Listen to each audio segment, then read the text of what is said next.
I'll never forget the day I realized I might be falling for my coworker Alex. It wasn't during some grand romantic gesture or a night out dancing. No, it was when I was at my absolute worst, feverish, congested, and looking like something that had been dragged through a hedge backward. Let me tell you the story of how a simple act of kindness turned into something much more meaningful between two people who thought they were just colleagues. Working at Meridian Publishing wasn't exactly glamorous, but our team made it worthwhile. Our open office was always buzzing with creativity and the occasional drama that comes with tight deadlines. I'd been at the company for about 3 years as a junior editor, slowly working my way up and building relationships with everyone on the team. Most of my coworkers were friendly enough, the kind of people you'd chat with by the coffee machine but wouldn't necessarily invite to your birthday party. Except for Alex.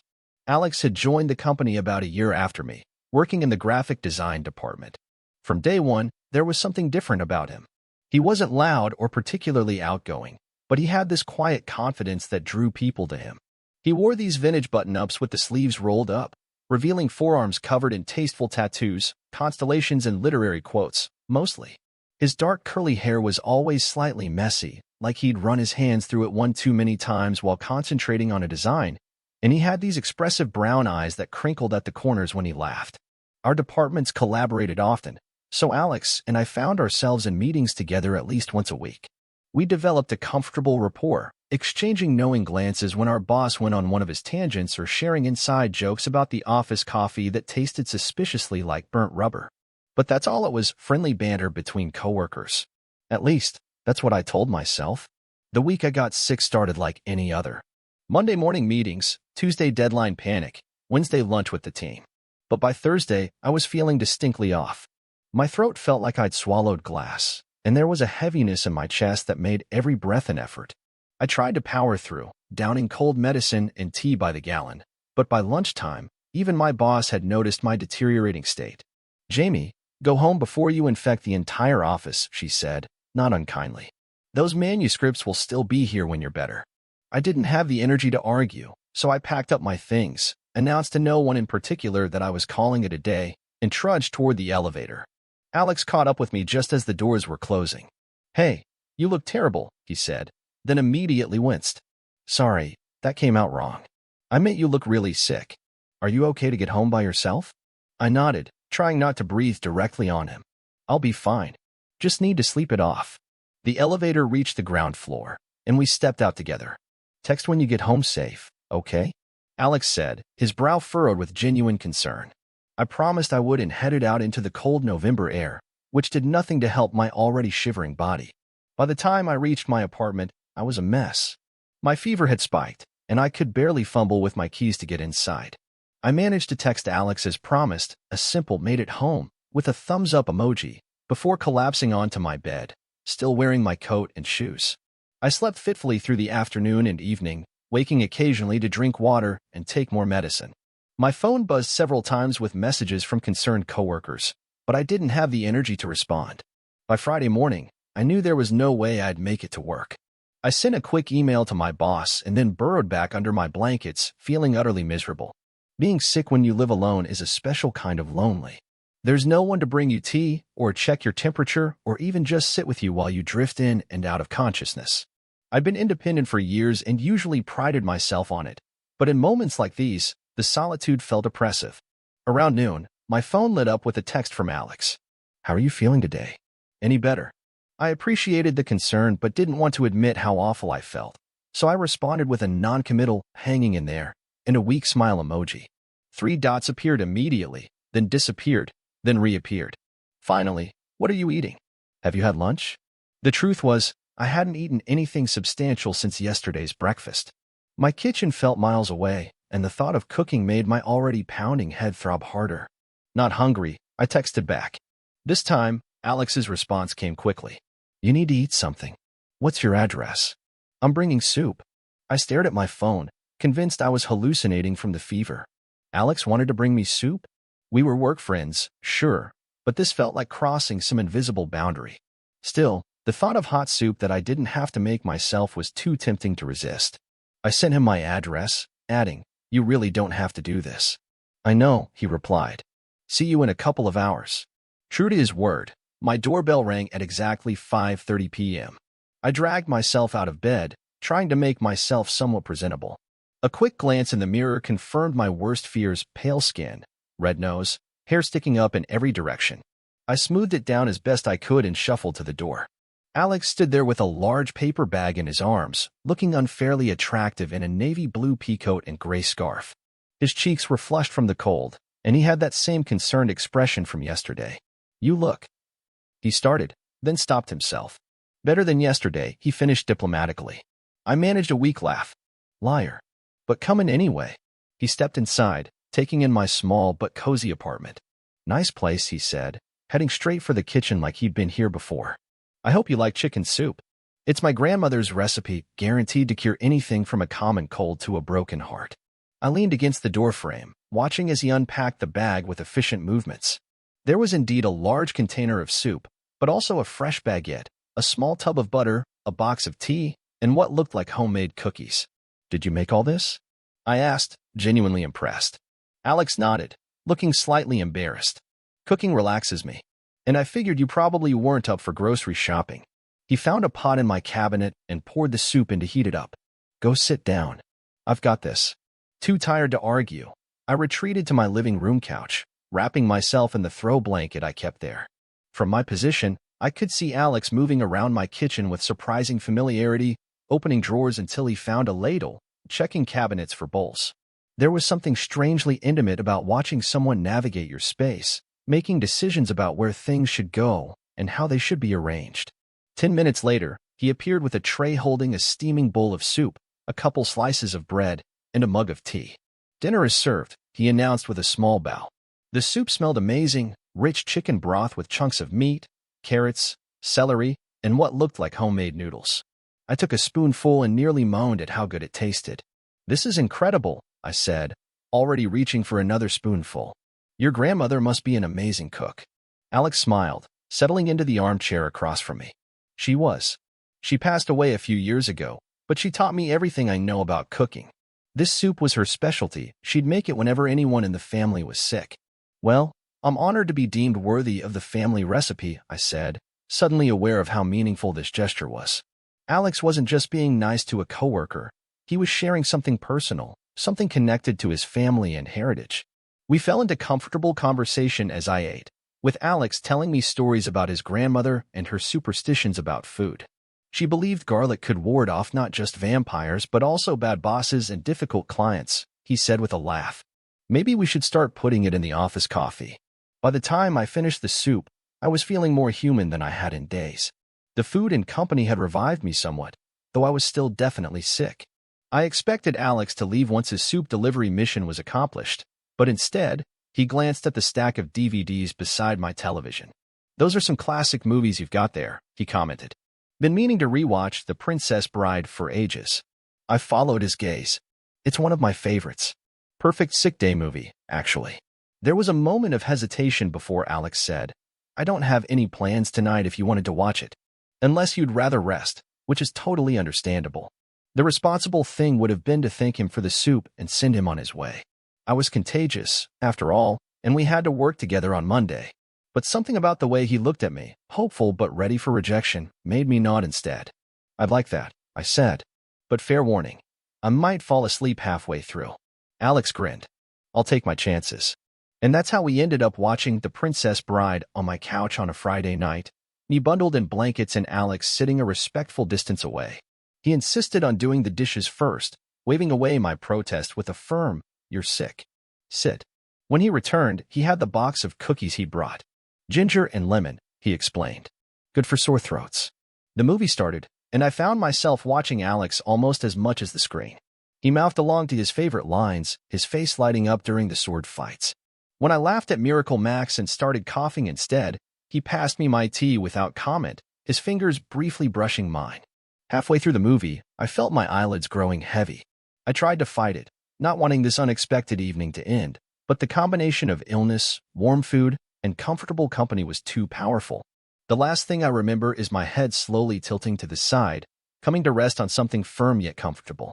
I woke up to find credits rolling and my head on Alex's shoulder. Mortified, I sat up quickly, which was a mistake as it sent the room spinning. "Sorry," I mumbled, heat rising to my already feverish cheeks. Didn't mean to use you as a pillow. Alex looked unbothered. You needed the rest. And I didn't mind. I checked the time, nearly 9 p.m. You should probably go before you catch whatever plague I have. Actually, Alex said, looking slightly nervous now, I brought a few more movies. In case you were up for a marathon. But if you're tired. I should have sent him home. I should have thanked him for his kindness and promised to see him on Monday. Instead, I heard myself say, "What else did you bring?" His face lit up as he pulled several more DVDs from his bag. I wasn't sure what you'd be in the mood for, so I brought options. When Harry Met Sally, you've got Mail, Sleepless in Seattle. You're a Nora Ephron fan? I asked, surprised. Alex shrugged, looking slightly embarrassed. Her movies are comfort food for the soul. Perfect for sick days. I couldn't argue with that logic. Let's watch When Harry Met Sally, I decided. It's been years since I've seen it. As Alex set up the next movie, I excused myself to the bathroom, where I made a half-hearted attempt to look less like death warmed over. I brushed my teeth, splashed some water on my face, and changed into a clean t-shirt. It wasn't much, but it made me feel slightly more presentable. When I returned, Alex had rearranged the living room slightly. He'd propped up pillows at one end of the couch and laid out my blanket invitingly. I thought you might be more comfortable if you could stretch out, he explained. The thoughtfulness of the gesture made my chest tighten in a way that had nothing to do with my congestion.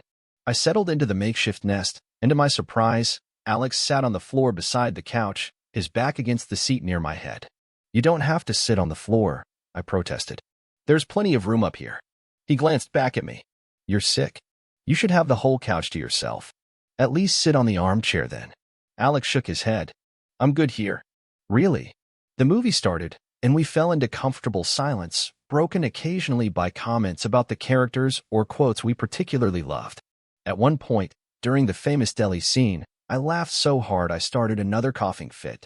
Without a word, Alex handed me my water and then, hesitantly, began to rub small circles on my back until the coughing subsided. Thanks, I said, my voice raspy. His hand lingered for a moment before he withdrew it, turning his attention back to the screen. As the movie progressed, our conversation deepened. We talked about our own experiences with friendship and romance, about the fine line between the two, about whether men and women, or in our case, two men, could ever be just friends if there was attraction there. I think it depends on the people involved, Alex said thoughtfully. Some people can compartmentalize those feelings. Others can't. Which are you? I asked, the question slipping out before I could stop it. He was quiet for so long I thought he might not answer. Finally, he said, I used to think I was good at keeping things separate. Now I'm not so sure. There was something in his voice that made me wish I could see his face, but from my position on the couch, I could only see the back of his head, his dark curls slightly mussed. The movie ended, but neither of us moved to turn it off. The credits rolled, filling the room with soft music and dim light. Can I ask you something? Alex said suddenly, turning to face me now. Why did you let me stay? You must feel awful, and here I am, keeping you up late watching movies. I considered deflecting with a joke, but found myself answering honestly instead. Being sick is lonely, and you're easy to be around. He smiled at that, a soft, genuine smile that reached his eyes. You're easy to be around too, Jamie, even when you're sniffling and coughing. Gee, thanks, I said, rolling my eyes but unable to suppress a smile of my own. One more movie, he suggested. I promised to leave after that so you can get some proper rest. I should have been exhausted, but the truth was, I didn't want him to go. One more, I agreed. But I get to pick this time. I selected Sleepless in Seattle, and Alex nodded approvingly as he set it up. This time, when he returned to his spot on the floor, I shifted slightly on the couch, making my invitation clear. After a moment's hesitation, he joined me, sitting at the opposite end with my blanket-covered feet in his lap. As the movie played, I found myself growing more comfortable with our proximity. When Alex absent-mindedly began to rub my sock-covered feet, I didn't pull away. It felt nice, comforting in a way I hadn't experienced in a long time. Halfway through the movie, during a particularly quiet scene, Alex spoke. Can I tell you something kind of personal? I nodded, curious. My grandmother didn't just teach me how to cook, he said, his eyes still on the screen. She also taught me about taking care of people. She used to say that food was love made visible, that cooking for someone was a way of saying things you might not be able to put into words. I felt a flutter in my chest that had nothing to do with my illness. What are you trying to say with chicken soup? I asked, my voice barely above a whisper. He finally looked at me, his expression open and vulnerable. That I care about you. More than just as a coworker or friend. The admission hung in the air between us, changing everything and nothing all at once. I didn't know what to say, how to respond to this unexpected confession in the middle of a Nora Ephron movie while I was sick and vulnerable. You don't have to say anything, Alex added quickly. I know the timing is terrible. You're sick, and I'm taking advantage of your weakened state to dump my feelings on you. I've been wanting to tell you for months, and somehow tonight felt right. I reached for his hand, which was still resting on my ankle. I'm glad you told me, I said. And for what it's worth, I think I might feel the same way. But maybe we should talk about this when I'm not contagious and delirious with fever. Alex laughed, squeezing my hand. That's fair. Rain check on the feelings talk. We turned our attention back to the movie, but something had shifted between us. There was an awareness now, a current of possibility that hadn't been there before. When the movie ended, Alex helped me clean up the living room, moving with the same easy confidence he'd shown in the kitchen earlier. At the door, he hesitated. Text me if you need anything tomorrow. More soup, medicine, another movie marathon. I nodded, suddenly shy. Thank you for tonight. For the soup and the company. Anytime, he said, and I could tell he meant it. He leaned in slightly, then seemed to think better of it and stepped back. Get some rest, Jamie. After he left, I stood at the door for a long moment, replaying the evening in my mind. It felt surreal, like something out of one of the movies we'd watched, the kind of meet-cute that happens in fiction but rarely in real life. Except this wasn't a meet-cute. We'd known each other for years. This was something else entirely, a slow-burning connection that had been there all along, waiting for the right moment to ignite. I slept better that night than I had since getting sick, dreaming of warm soup and movie marathons and the possibility of something more with Alex. The weekend passed in a blur of rest and recovery. Alex texted regularly to check on me, and we kept up a steady stream of conversation about everything and nothing, movies we loved, books we'd read, embarrassing stories from college. By Sunday evening, I was feeling much better, my fever gone and my energy slowly returning. Monday morning, I returned to work, nervous about seeing Alex face-to-face after our movie night confessions. I needn't have worried. He was waiting by the coffee machine, holding 2 cups, one black for himself and one with cream and sugar for me, just how I liked it. Welcome back to the land of the living, he said, handing me the coffee with a smile that made my heart skip. Thanks to your grandmother's miracle soup, I replied, accepting the cup gratefully. Our fingers brushed during the exchange, and neither of us pulled away immediately. It was a small moment, barely noticeable to anyone watching, but it felt significant, a silent acknowledgement of the shift in our relationship. So, Alex said as we walked toward our respective departments, I was thinking of making pasta this weekend. My grandmother's recipe, of course. Would you maybe want to come over and try it? When you're fully recovered, I mean. I looked at him, really looked at him, taking in the hopeful expression, the slight nervousness in his posture, the way he ran his hand through his hair as he waited for my response. And I knew, with sudden clarity, that this was the beginning of something important. I'd love that, I said. It's a date. His smile was worth every minute of being sick, every uncomfortable symptom, every hour of loneliness. Because without all that, I might never have discovered what was right in front of me all along, a man who showed his love through homemade soup and movie marathons, who sat on the floor beside my couch when I was at my worst, who saw value in taking care of others the way his grandmother had taught him. As we parted ways at my department door, Alex called after me, Hey, Jamie? I'm glad you got sick. Then, realizing how that sounded, he quickly added, I mean, I'm not glad you were miserable, but I'm glad it gave me an excuse to bring you soup. I laughed, drawing curious glances from my coworkers. Me too, Alex. Me too. And that's the story of how my coworker brought me soup when I was sick, stayed to watch movies, and changed everything between us. Sometimes, the most romantic gestures aren't grand declarations or elaborate dates. They're simple acts of kindness when we need them most, revealing the heart of a person in ways words never could. In my case, it was homemade chicken soup and Nora Ephron movies, and I wouldn't have it any other way. Total _char_count, 18,890.